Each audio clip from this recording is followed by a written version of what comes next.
With Creature Commandos, the DCU has finally begun, and James Gunn finally gets to prove why letting go of Henry Cavill was worth it. Welcome to Stats In. If you're just joining us, please subscribe and don't forget to turn on notifications bell for more video.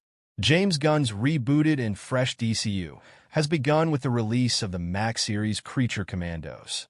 True to Gunn's style, the animated series focuses on a few lesser-known characters from the DC Comics roster and gives a Suicide Squad-esque mission for a bunch of oddballs to go on before DC's biggest superhero makes an appearance. Gunn took over from the fumbling DCU in late 2023 and announced his plan for the revamped universe, which is finally seeing the light. The filmmaker has also directed the upcoming Superman film and the second season of Peacemaker, which will jumpstart the DCU.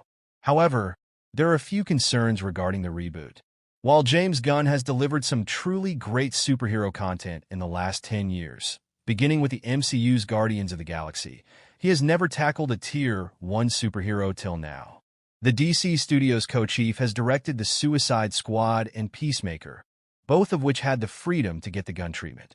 However, his first DCU project as a director will be none other than Kal-El himself in Superman. The 2025 film will see Gunn tackle the one who started it all, with new hero David Corenswet and a host of other characters like Lois Lane, Lex Luthor, Guy Gardner, and more. Despite being the DCU's first film, Gunn has maintained that this is not an origin story. Not only has Gunn never tackled a huge hero like Superman, but the character itself can be too morally black and white for him to be relevant to this era. The filmmaker has the momentous task of delivering a Superman who stays true to his ideals and is appealing to a whole new generation of fans. Image Comics writer Todd McFarlane stressed the importance of getting Superman right in an interview with Screen Rant. He said, "How do you take a character that's been around so long? So long that not only does your mom know about it, but your grandparents know about it, and make a character that your grandparents used to know relevant today? That's hard because there's a stigma of like, that's mom and dad stuff. We got cool hip stuff over here. How do you make Mickey Mouse relevant to kids today when you have Buzz Lightyear?" It is also the type of character where James Gunn's brand of humor might be tough to pull off. Gunn has already tackled a Superman-esque character as a producer on Brightburn, but this is more cookie clutter than any of those films.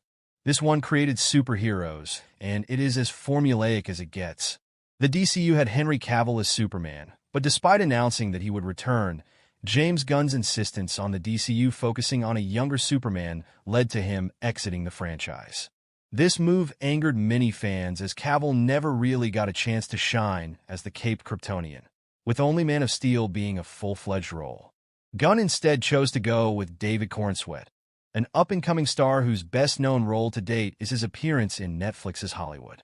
The casting was controversial for many reasons, but many fans pointed out his physical similarity with Cavill, leading many to question the decision. Superman is also not an origin story, so is there really a need for a younger Superman? The Peacemaker director really has a tough task up his sleeve, as the casting will be seen through the lens of having to let Henry Cavill go. Corenswet not only has the pressure of playing one of the most popular characters in the world, but also has to live up to his predecessor's James Gunn has made it clear that he will not follow in the footsteps of Christopher Nolan. James Gunn has maintained that Corenswet when it comes to the DCU unless it's cool. Welcome to Stats In. If you're just joining us, please subscribe and don't forget to turn on notifications bell for more video. James Gunn had the oddest choice to kick off his DCU with Creature Commandos. However, the show has managed to wow fans and critics, giving audiences a peek into what the DC universe is going to look like under his and Peter Zasla's supervision. Creature Commandos might have been an odd place to start for the DCU, but James Gunn has made it abundantly clear that he would not go the generic route with starting a DC shared universe either. Zack Snyder and Christopher Nolan might have indulged themselves in this trope, but James Gunn is sure that it just does not have a place in the DCU. James Gunn spoke to Josh Horowitz about his DC universe. It is common knowledge that Gunn's Superman will not be an origin story. It is also expected that the DCU's Batman, which will star Damian Wayne, will also be a story that is steeped in the history of Batman's mythology.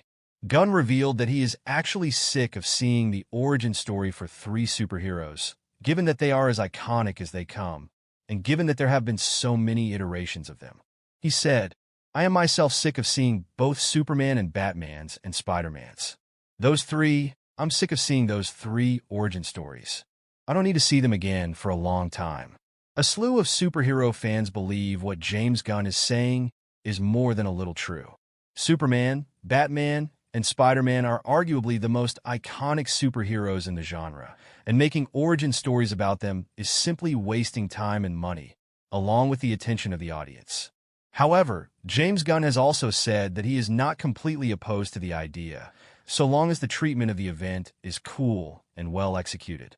In a trailer looking at the weeks ahead with Creature Commandos, a glimpse of the future might have been revealed by James Gunn. As Cersei engages the members of Task Force M, audiences see a glimpse of a future where Superman is crucified, with multiple heroes impaled dead behind the Man of Steel. With this image, it can be gauged that there might be more meaning to calling the first chapter of the DCU Gods and Monsters and beginning its journey with Creature Commandos. The future that is in store for the heroes, according to the still from the trailer, might function as a prophecy for the wider DCU. And given that Rick Flag Sr. will also make an appearance in Superman, could possibly set up the conflict for this saga, saturated gallery of heroes and villains. Arrowverse contains a unique roster of characters that James Gunn would be foolish to ignore. Welcome to Stats In. If you're just joining us, please subscribe and don't forget to turn on notifications bell for more video. The DCU is going through a considerable shift in its overarching structure. With James Gunn at the helm, the filmmaker who can make even the strangest and weirdest characters into pop culture favorites, has taken bold steps to ensure that the DCU does not meet the same fate as its predecessor. In turn, fan anticipation has reached a record high, as those still in love with the Snyderverse want to see Gunn falter, while others are more open to new experiences. There exists a third category of fans who want to see a merging of the old world with the new. At a DC fan convention, the latter fandom's dream came true when one Arrowverse actor reached out to James Gunn. Although the highly decorated Arrowverse came to an official end with Superman and Lois, the CW Multiversal Project was once the most expansive and glorious DC project that existed outside of the film industry. With characters from all sections of the comic lore taking up residence in Greg Berlanti's interconnected universe, there was no cap on how far the storylines could stretch to give the audiences the best possible experience. The Flash was one of those shows that marked a watershed moment in DC's evolution. It becomes difficult to remember an era before Grant Gustin donned the red suit and barreled into our lives. With iconic villains and poignant character arcs, The Flash was anything but monotonous or repetitive. Understandably, it was a solemn moment when the series bid its final adieu. However, all hope is not lost, as one of the Arrowverse stars, who was a regular cast member in The Flash, reached out to DC Studios chief James Gunn with an offer hard to refuse. Tom Cavanaugh, who portrays Harrison Wells /